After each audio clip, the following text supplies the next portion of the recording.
The Untold Truth of Kevin Spacey. For decades, Kevin Spacey has been one of America's most treasured actors, and he's got the Oscars and hit Netflix series to prove it. And yet, his time in the Hollywood spotlight hasn't always been so perfect. In the wake of the allegations that he sexually assaulted the actor Anthony Rapp when Rapp was just 14 years old, we're taking a look back at the Spacey's life and career, from his military school days to his ever-growing scandal. He got kicked out of military school. Born Kevin Spacey Fowler in South Orange, New Jersey, Spacey and his family quickly relocated to California when he was just a kid. In multiple interviews throughout his career, Spacey has admitted that he wasn't exactly a model child growing up. In fact, according to BBC News, he was sent to military school after he set his sister's treehouse on fire. But even that couldn't straighten him out. Per The Hollywood Reporter, Spacey was actually expelled from the school for hurling a tire at another kid's head. Yikes. Jack Lemmon changed his life. Speaking to PBS NewsHour in 2014, Spacey said he first fell into acting after his poor behavior in the classroom led a guidance counselor to suggest that he take up some electives. One of the electives he chose was drama, where he subsequently met a teacher who recommended that he attend a workshop which was being run at the time by Oscar-winning actor Jack Lemmon. As Spacey recalled, Lemmon approached the then 13-year-old student at the end of the workshop and flat out told him he was born to become an actor. That moment, he said, changed his life. To have Jack Lemmon walk up to you when you're 13 years old and put his hand on your shoulder and say, "You are a born actor, you are meant to do this, you should go to New York and study," was such an extraordinary boost of confidence. Incidentally, Spacey would go on to work with Lemmon multiple times in his career, most famously in the 1986 Broadway revival of Long Day's Journey into Night and the 1992 film Glengarry Glen Ross. He found major success on Broadway. Speaking of Broadway, Spacey was able to carve quite a career for himself on The Great White Way, landing parts in productions ranging from Ghosts, 1982, to the aforementioned Long Day's Journey into Night, 1986. This followed formal training at the prestigious Juilliard School in Manhattan, for which he was convinced to audition with a little help from his friend Val Kilmer. Spacey's peak success came in 1991 when he won the Tony Award for Best Featured Actor in a Play for his role in Neil Simon's Lost in Yonkers, opposite Mercedes Ruehl and Irene Worth.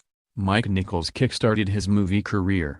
In addition to Lemmon, Spacey's career was heavily influenced by the late director Mike Nichols, who after an audition in the early 80s gave Spacey the option of either going on tour with a production of the play The Real Thing or stay in New York and be an understudy for a new play called Hurly Burly. Spacey chose the latter and, as luck would have it, got to play many of the play's characters on stage. Around that time, Nichols also gave Spacey his first movie role in the 1986 dramedy Heartburn, opposite none other than Meryl Streep and Jack Nicholson. The Usual Suspects was written with Spacey in mind. The turning point for Spacey's career came in 1995, when he starred in a string of successful hits ranging from Say Seven and to Outbreak and the film that would go on to win him his first of 2 Academy Awards, The Usual Suspects.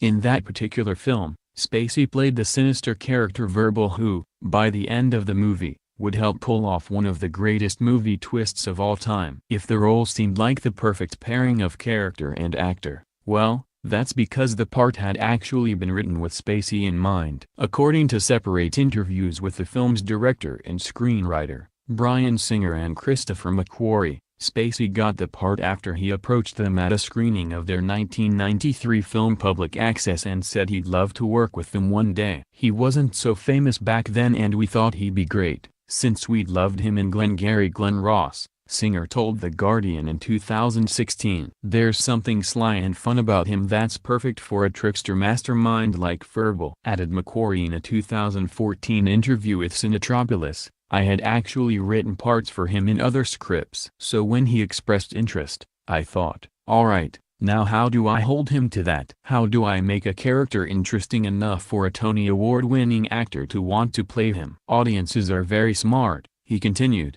If you put the biggest actor in the movie in the role of Verbal, the audience would be thinking, when is Dustin Hoffman going to stop limping? Kevin, who is a very gifted actor, was not the guy you would expect to suddenly be the villain, especially at that stage in his career. We live in an age where villains' parts are handed to Jeremy Irons and Alan Rickman. The Usual Suspects paved the way for even more success. Winning an Oscar for The Usual Suspects inevitably opened many doors in Hollywood for Spacey, including the chance to finally work with the director Curtis Hanson. According to a 1999 interview on Inside the Actors Studio, Spacey revealed that Hanson had been trying for years and years to get him cast in films he made, but the studios had always rejected him. "I got a phone call after the Academy Awards, and Curtis said, 'I think I got the role, and I think they're not going to say no this time.'" That troll, Jack Vincennes, in 1997's L.A.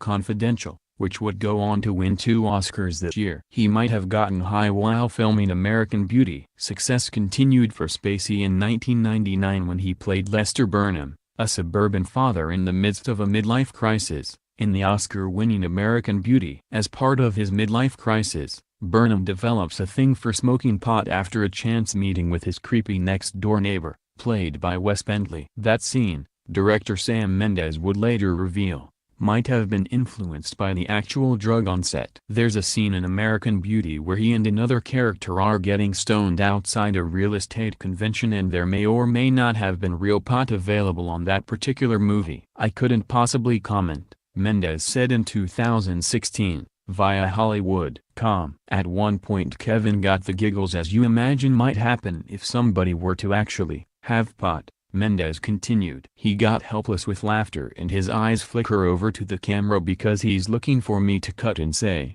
'Don't giggle, it's not what I want you to do.' And I was saying, 'Keep going.' I felt it was absolutely magic and he kept going, and that was absolutely the movie." Well, whatever the case, Spacey's performance clearly registered with audiences, enough to earn him the Academy Award for Best Actor. Although he had 2 Academy Awards to his name by early 2000, Spacey's next few years on the big screen were met with one notorious flop after the next. Among his biggest misfires included the critically maligned Pay It Forward, 2000, and K-Pax, 2001, as well as 2 Oscar hopefuls that wound up being box office bombs, The Shipping News, 2001, and The Life of David Gale, 2003. To be fair, Spacey has on at least one occasion been open about this period of his career being, not so great. In September 2017, when one Twitter user tweeted "Name one bad Kevin Spacey movie," the actor responded with Edison. "We haven't seen the movie, but given its 0% rating on Rotten Tomatoes, we are more than happy to take his word for it." He fell back into the theater.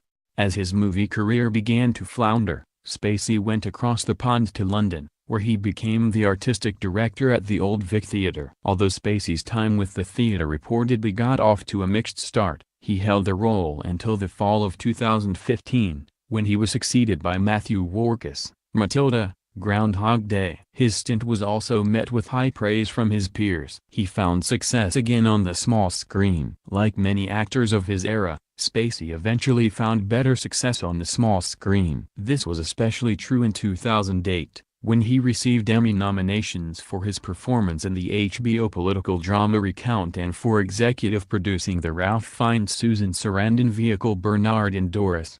Of course, those gigs proved to be the prelude to Netflix's critically acclaimed drama House of Cards, which went on to earn Spacey a Golden Globe, as well as 5 Emmy nominations. He's dodged gay rumors for decades. The notoriously private Spacey faced rumors and questions about his sexuality for about 2 decades. According to E! News, Spacey took particular issue with a 1997 profile in Esquire which reportedly hinted that he was, in fact, gay. "I'm not married, and I won't talk about my private life, so it must mean I'm gay," he later told Playboy in 1999. Then went on to imply that the rumors actually helped him get women. "There are a few women who think the article might be true. For them, it's a challenge," he said. "They want to be the ones to turn me around. And I let them." That same year, he denied he was gay in an interview with the Sunday Times. Still, the speculation only continued. In fact, Spacey would go on to be targeted by everyone from Mandy Cohen, who demanded that he come out, in his 2014 memoir, to Gawker, who in 2015 published some admittedly troubling-sounding allegations about his past sexual dalliances, until a scandal brought them to light. In October 2017, actor Anthony Rapp shocked everyone when he alleged to BuzzFeed that Spacey had made a sexual advance toward him when he was just 14 years old. The revelation, Rapp said, was inspired by the many women who came forward to share their stories about being sexually assaulted by Harvey Weinstein. The shocking interview prompted an almost immediate apology from Spacey, who also took the moment to confirm that he is indeed gay. "I know that there are other stories out there about me and that some have been fueled by the fact that I have been so protective of my privacy," Spacey wrote. "As those closest to me know, in my life, I have had relationships with both men and women. I have loved and had romantic relationships with men throughout my life, and I choose now to live as a gay man. I want to deal with this honestly and openly, and that starts with examining my own behavior." The awkward, if ill-advised, revelation from the Spacey backfired among prominent figures in the gay community, including comedian Billy Eichner and sex advice columnist Dan Savage. "Kevin Spacey has just invented something that has never existed before, a bad time to come out," Eichner wrote on Twitter. Added Savage, "Nope" to Kevin Spacey's statement. "Nope. There's no amount of drunk or closeted that excuses or explains away assaulting a 14-year-old child.